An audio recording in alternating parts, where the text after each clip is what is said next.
You are listening to the Think Brick Australia podcast. Think Brick Australia represents the clay, brick and paver manufacturers of Australia.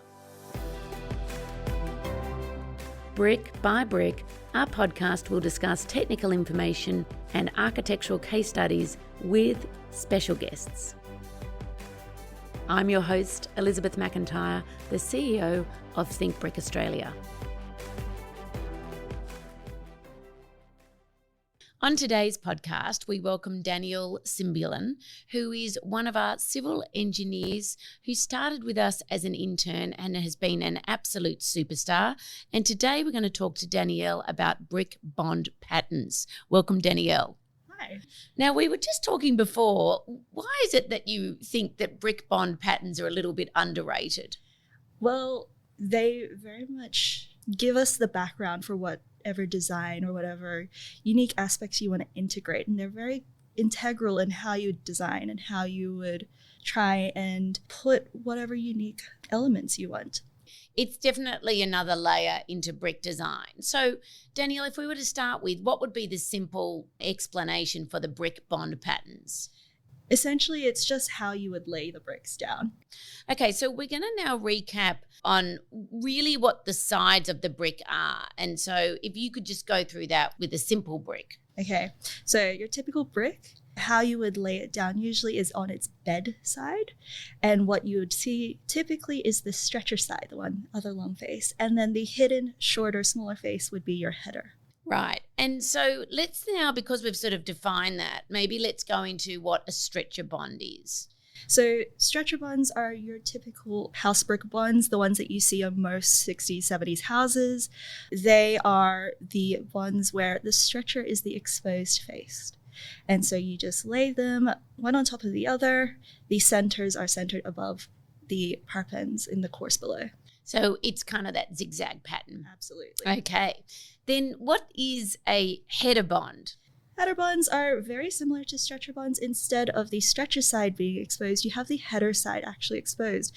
And so you end up getting this bond pattern that's still zigzagged and stepped, but of course you have that smaller face that's exposed. Yeah, and it's a really interesting texture to look at once that bond is used, I think. Yeah, absolutely. I typically see this one in curved faces as well, and that actually gives it a smoother look compared to having a stretcher bond. We want to do that because you get a little bit less of that overhang because it's that smaller face as well. And so obviously bricks aren't curved, they're rigid and they're square. And so trying to implement them in curves, you want that smaller face and it gives you more of that cleaner finish. It makes sense to me. All right. Now, I know a lot of our audience are familiar with the soldier and the sailor, but let's look at the soldier bond. Yeah, soldier bonds, just like the stretcher, we see it being stood up. The stretcher is instead not horizontal, but vertically laid. Mm-hmm. And again, where do we kind of see these? I mean, I know for me, probably one of the best uses of this was in Antica Pizzeria, which was the Horbury Hunt commercial winner in 2016. But where are some other great places where we would use a soldier bond? So I personally like them as accent pieces. Just from this year's high commendations from the awards, there's Chisholm House that uses soldier bonds as an accent. So they frame their windows using soldier bonds. And it really just highlights how they've used floor to ceiling windows for this lovely project. And then you've also got Seagrass House that uses it to really just line up all of their rooms so that they're all the same height. And it just really also shows how they've got this unique roof structure that changes height throughout the rooms in it. Okay. Now, the next one is the running bond. How does this look? Running bonds. Now, you've seen the stretcher bond, Mm-hmm. and they make that really nice, crisp zigzag pattern. So running bonds are different. They're actually not centered.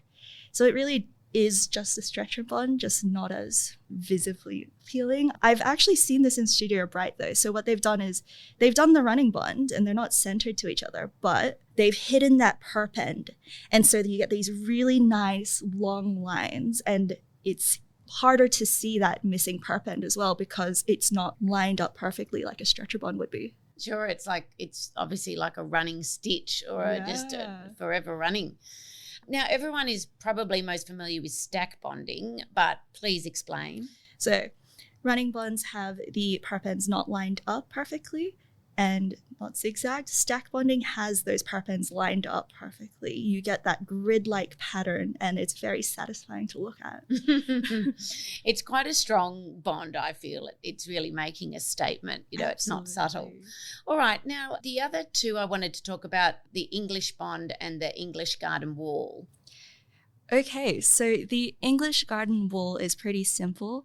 You have alternating courses of header and stretcher bonds. So you just layer your header bonds and then your stretcher bonds, and you keep alternating. This creates this lovely striped pattern, and so you kind of just look across the garden wall and it stretches it out and gives lovely lines.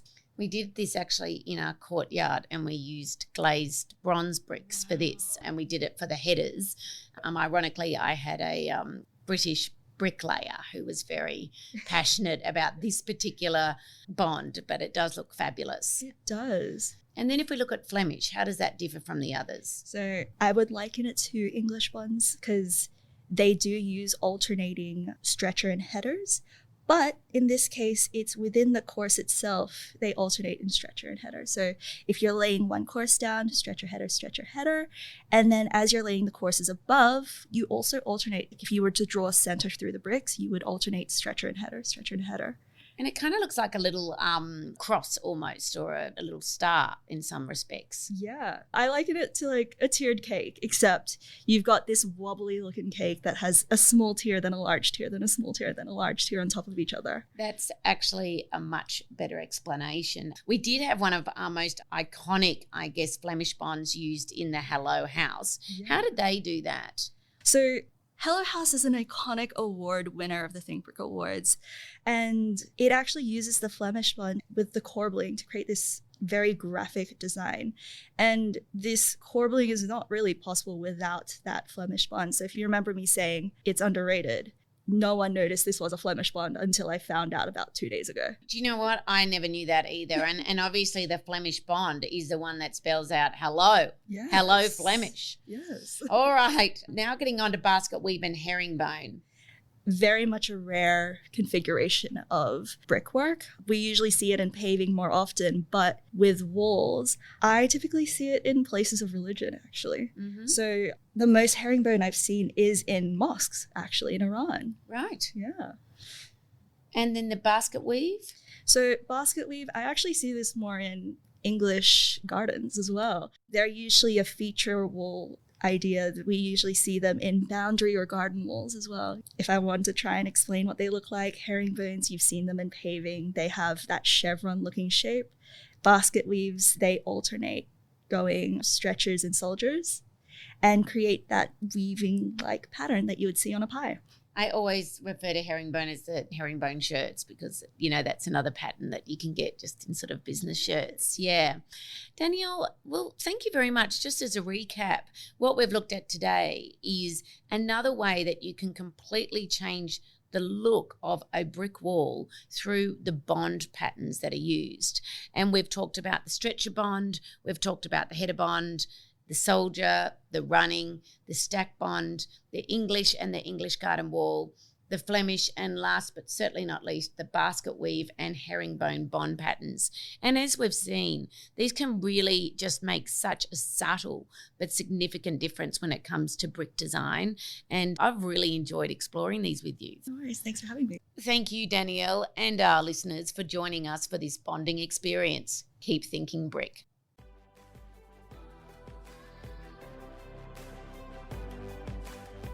If you have enjoyed this podcast, please follow, rate, and review our podcast.